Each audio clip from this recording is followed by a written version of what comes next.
How are you doing, math learners? This is your free access YouTube edu creator, Math Teacher Ash. And today, we're going to discuss the second fundamental, which is subtraction. You will learn how to subtract numbers efficiently, faster, and I'm sure you will enjoy this kind of trick. But before anything else, hit the subscribe button and notification bell for you to be updated of these cool, clear math videos just like this.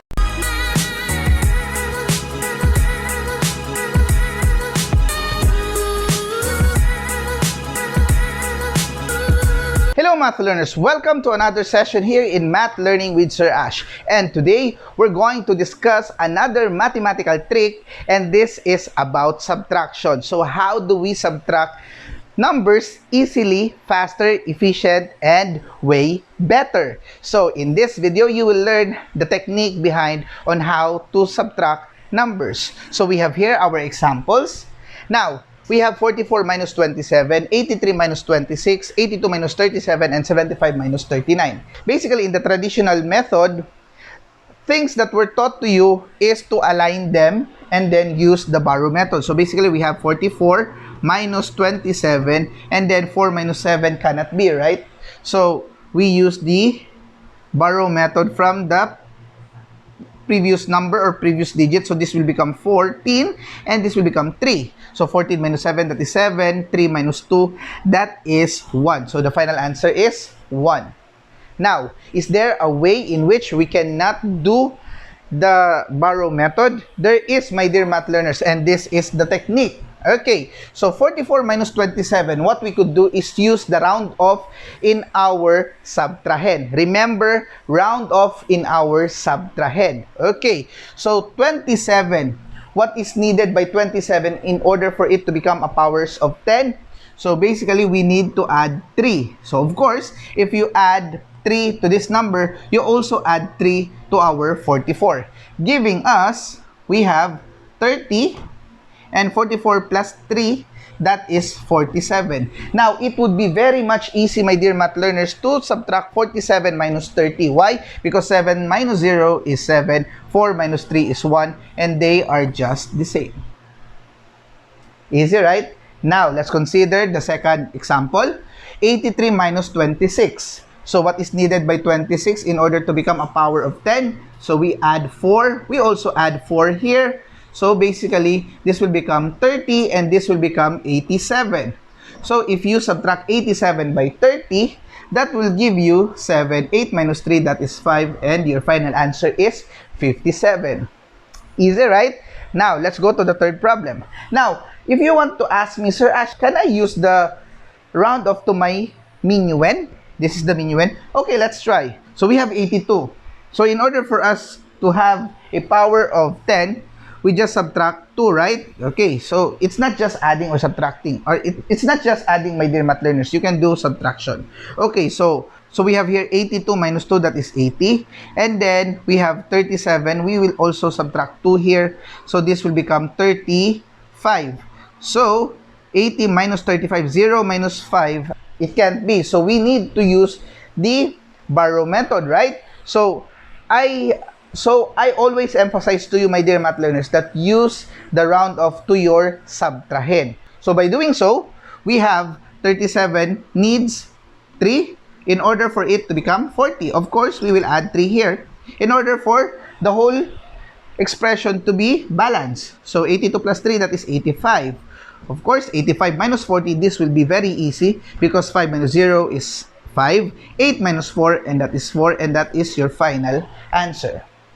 Easy, right? Now, let's have here 75 minus 39.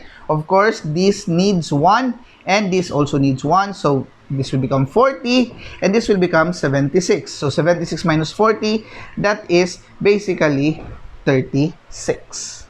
Easy, right? Now, let's consider some bigger numbers.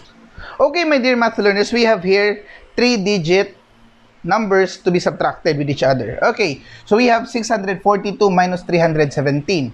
So what is needed by 317? It needs positive 3, right? So we will adding positive 3 or plus 3 to 642 as well. So this will become 320. And we have 642 plus 3. This will become 645. Of course, 5 minus 0, that is 5. 4 minus 2, that is 2. And 6 minus 3, that is 3. And that is your final answer. Easy, right? How about here? 612 minus 68. Okay, so since the digits are not equal, so what we will do is we add a 0 here so that we will not have a hard time subtracting. Okay, so what is needed by 68 in order for it to become a power of 10? That is plus 2 or positive 2, right? So this will become 70 and this will become 614. So since they are not in the same number of digits, we add 0 here. So now 4 minus 0, that is 4. We have here 7, or we have here 1 minus 7, so that is cannot be. So my dear math learners, what you can do is you can just group the two of them eventually. So 61 minus 7. So 61 minus 7, and that is 54. And you have the final answer, 544. Easy, right? So my dear math learners, sometimes we are having big numbers like this.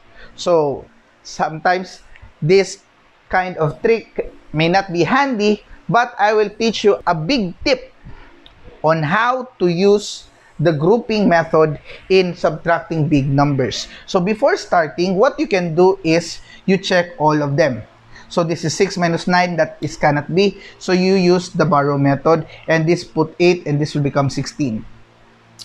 We have 8 minus 8, that's okay. 3 minus 9, that's wrong. So therefore, it will borrow another here. This will become 8 and this will become 13. And then we have 8 minus 6, that's okay. 4 minus 5 cannot be. So it will borrow 1 from 8 and this will become 7. And this 4 will become 14. So 14 minus 5, it's okay. 7 minus 7, that's okay. Okay, now, having now this kind of method, we can now just immediately subtract them. So 16 minus 9, that is 7. 8 minus 8, that is 0. 13 minus 9, that is 4. 8 minus 6, that is 2. 14 minus 5, that is 9. And 7 minus 7, that is 0. So this will be your final answer, 92,407. Easy, right? So I hope, my dear math learners, you have a wonderful time learning about the trick in subtracting numbers. So now, this is the time that I will challenge you whether you have understood our topic, and here it is.